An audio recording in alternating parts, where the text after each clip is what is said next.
Livro 1, Diários de Isabela de Castela, capítulo 6, O Sal e o Sangue.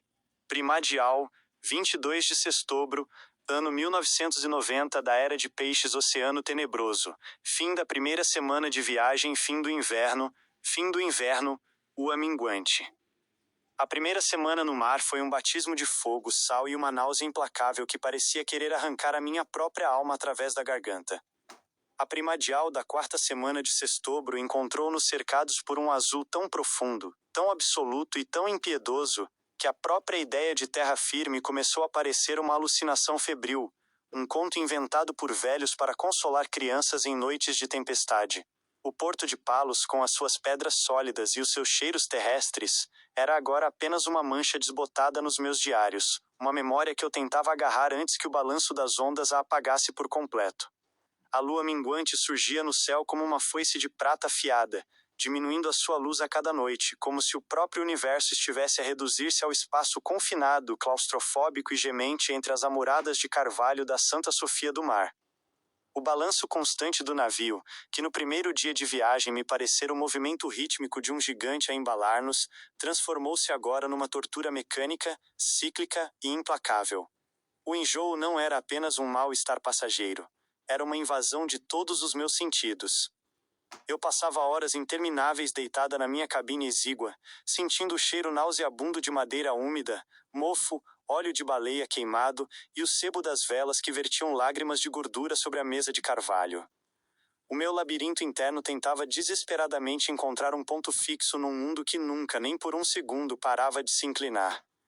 O rangido das tábuas era o único som constante, uma linguagem de madeira viva que parecia protestar contra o peso colossal do oceano que nos comprimia por todos os lados. A senhora precisa de ingerir algo, infanta. O mar é um elemento de troca, ele não sustenta quem se recusa a alimentar a própria carne. A voz de Beatriz de Alvelos cortava o silêncio da cabine, firme e inflexível como as tábuas do convés. Para minha absoluta surpresa, a severa Beatriz parecia ter nascido para a vida marítima.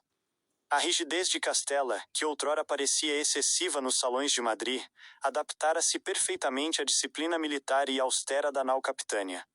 Ela não cambaleava, movia-se com uma precisão gélida, como se o oceano lhe devesse obediência por puro medo da sua autoridade. Beatriz trazia-me biscoitos de mar, duros como pedras, e um vinho azedo que queimava as entranhas, a única coisa que o meu estômago aceitava sem protestar.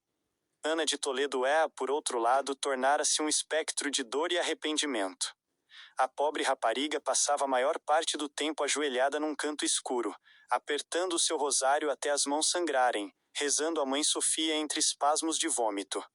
O isolamento no mar revela a natureza de cada alma. Beatriz tornou-se a nossa carrasca da sobrevivência, Ana tornou-se o reflexo do nosso medo ancestral, e eu sentia-me uma tradutora cujas palavras perderam o significado diante do abismo. O domínio do almirante e o gelo do inverno. Subi ao convés superior amparada pelo braço de ferro de Beatriz. O frio do final de inverno fustigava o oceano com uma fúria renovada. Era um gelo seco e salino que cortava a pele exposta como uma navalha de obsidiana. Américo Valentini estava lá, no centro do seu reino de cordas, mastros e madeira gemente. Ele não era mais o noivo galante do palácio, era o senhor absoluto daquelas tábuas. Sua barba crescia áspera e escura, dando-lhe um ar selvagem, o rosto marcado pelo sal e pela falta de sono, como um homem que já não reconhece as leis da terra firme. Ele estava debruçado sobre a bússola de latão e o astrolábio, estudando os céus com uma intensidade quase religiosa sob a luz pálida do sol de inverno.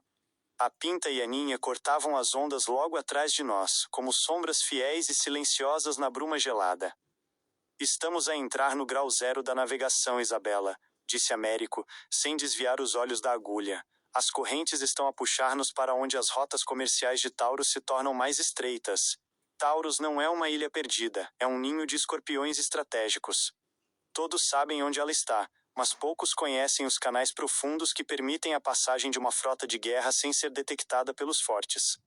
Consegue sentir o cheiro no ar? Eu respirei fundo, sentindo o ar gelado queimar os meus pulmões e o gosto amargo do sal nos lábios gretados. Sinto o cheiro de medo acumulado nos porões e de peixe morto, Américo.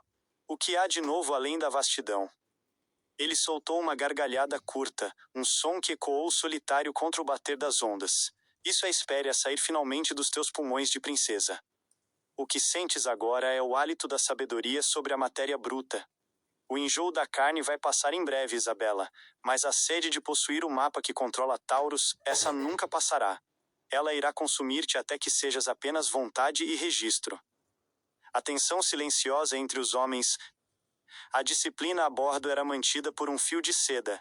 Os marinheiros, homens rudes recrutados nas prisões e tabernas mais obscuras de Palos, olhavam para mim com uma mistura perturbadora de reverência e desconfiança.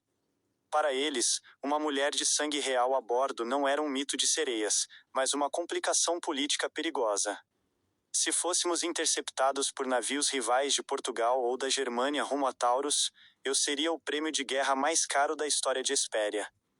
Beatriz percebia esses olhares carregados de desespero e intenção. Ela nunca me deixava sozinha. Carregava uma adaga de aço toledano escondida habilmente nas saias e seus olhos vigilantes não perdiam um único movimento da tripulação. Não confie na devoção destes homens, infanta, ela sussurrava. Eles servem a coroa enquanto há vinho e promessa de ouro em Taurus. Se a água acabar, a lealdade deles evaporará como a bruma. Mantenha a imagem da sabedoria, a imagem de Sofia, e eles não ousarão tocar-lhe. Eles precisam acreditar que você é a bússola espiritual deste navio quando as bússolas de metal falharem.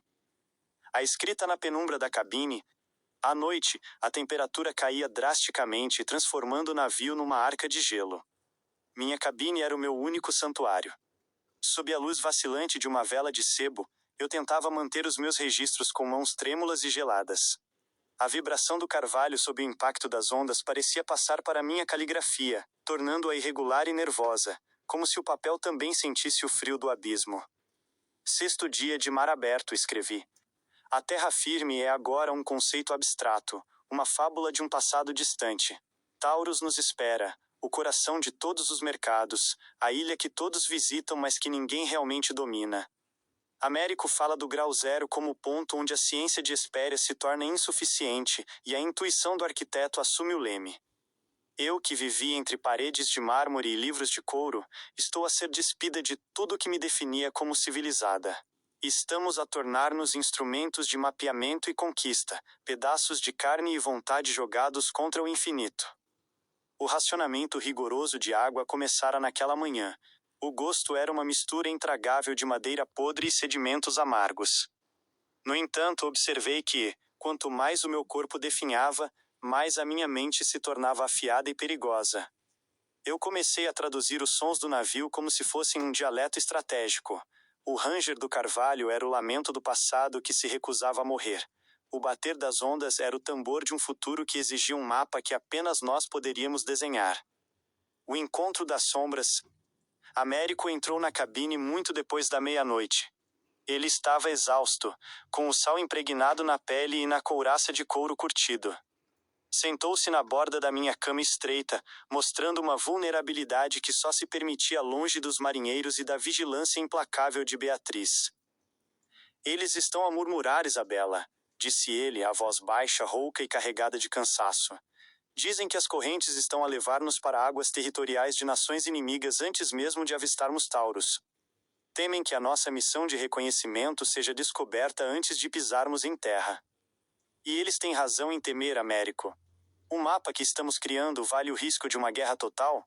Perguntei, fechando meu diário e buscando seu olhar na penumbra. Vale o mundo inteiro. Se documentarmos Taurus com precisão, Hespéria não precisará mais pedir permissão para comerciar ou existir. Seremos os donos da passagem. Mas para isso, preciso que sejas forte. Se eles virem a infanta tremer, o navio mergulhará num caos que nem eu poderei conter com a espada ou com o medo. Aproximei-me dele, sentindo o calor do seu corpo naquele quarto gélido que cheirava a mar e destino. Eu não sou mais a infanta que você conheceu no Palácio, Américo. Aquela mulher ficou em Palos. Sou a mulher que escolheu mapear o abismo ao teu lado. Que o mar nos leve para onde quiser, desde que nos leve juntos ao coração de Taurus. Naquela noite de lua minguante, o sal e o sangue fundiram-se na nossa determinação. Estávamos sozinhos num oceano sem mapa oficial, caminhando para um destino que o mundo chamava de audácia política. O inverno de Hespéria morrera no horizonte. À nossa frente, a silhueta estratégica de Taurus começava a projetar as suas sombras colossais sobre a nossa ambição, desafiando a própria escuridão do tenebroso com o brilho da nossa vontade.